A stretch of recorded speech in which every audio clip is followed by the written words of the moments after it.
45,000 कोटींची संपत्ती असलेल्या राकेश झुनझुनवाला यांचे निधन होण्यापूर्वीचे शेवटचे शब्द. मी व्यावसायिक जगतात यशाच्या शिखरावर पोहोचलो आहे. माझे जीवन हे इतरांच्या दृष्टीने यश आहे, मात्र मला कामाशिवाय आनंद नव्हता. पैसा हे फक्त एक सत्य आहे जे मी वापरतो.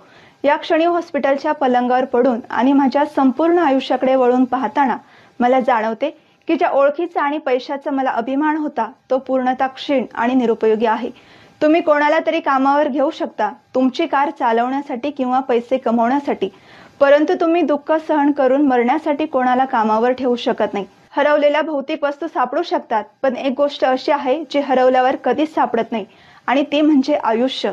आपण आयुष्याच्या कोणत्याही टप्प्यावर असलो तरी कालांतराने आपल्याला त्या दिवसाला सामोरे जावे लागते ज्या दिवशी आपल्या हृदयाची धडधड थांबते. त्यामुळे तुमच्या कुटुंबावर, जोडीदारावर आणि मित्रांवर प्रेम करा.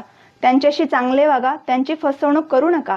कधीही अप्रामाणिक किंवा विश्वासघातकी होऊ नका. जसजसे आपण मोठे आणि शहाणे होत जातो तसतसे आपल्याला हळूहळू लक्षात येते की 300 रुपये किंवा 3,000 रुपये किंवा 2-4 लाख रुपये किमतीचे घड्याळ तीच वेळ सांगते. आमच्याकडे 100 किंवा 500 रुपयाचे पाकिट असो, आज सर्व काही सारखेच असते. आपण 5 लाख किमतीची कार चालवतो किंवा 50 लाखांची कार चालवतो, मार्ग आणि अंतर सारखेच आहेत आणि आपण त्याच निश्चित केलेल्या ठिकाणावर पोहोचतो. आपण 300 स्क्वेअर फूट किंवा 3,000 स्क्वेअर फूटच्या घरात राहतो. सर्वत्र एकटेपणा सारखाच असतो. तुम्हाला कळेल की तुमचा खरा आंतरिक आनंद यात नाही. त्यामुळे या जगाच्या भौतिक गोष्टींमधून बाहेर या. तुम्ही फर्स्ट क्लास किंवा इकॉनॉमी क्लासमध्ये उड्डाण करा. जर विमान खाली गेले तर तुम्ही त्याच्याबरोबर खाली जाणार आहात. म्हणूनच मला आशा आहे की तुम्हाला हे समजले असेल की तुमचे मित्र असतील ज्यांच्याशी तुम्ही गप्पा मारता, हसता, गाता, आनंद व्यक्त करता. जीवनाचा हाच खरा आनंद आहे. जीवनातील एक निर्विवाद सत्य, तुमच्या मुलांना फक्त श्रीमंत होण्यासाठी शिकवू नका, त्यांना आनंदी राहायला शिकवा. जेव्हा ते मोठे होतात तेव्हा त्यांना वस्तूंचे मोल कळेल, फक्त किंमत नाही. जीवन म्हणजे काय?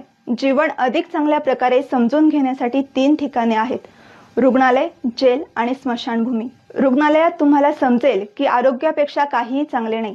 स्वातंत्र्य किती मौल्यवान आहे हे तुरुंगात तुम्हाला दिसेल. आणि स्मशानभूमीत तुम्हाला कळेल की जीवन काहीच नाही. आज आपण ज्या जमिनीवर चालतो ती उद्या आपली असणार नाही. आतापासून नम्र होऊया आणि जे काही मिळाले त्याबद्दल देवाचे आभार मानूया. आपल्या मित्रांना, नातेवाईकांना सांगा की पैसा पैसा करून आपल्या लोकांना दुखवू नका. पैसा सर्वस्व नाही. पैसा आज आहे तर उद्या नाही. जो कर्म चांगले करतो देव त्यांच्यावरच प्रेम करतो.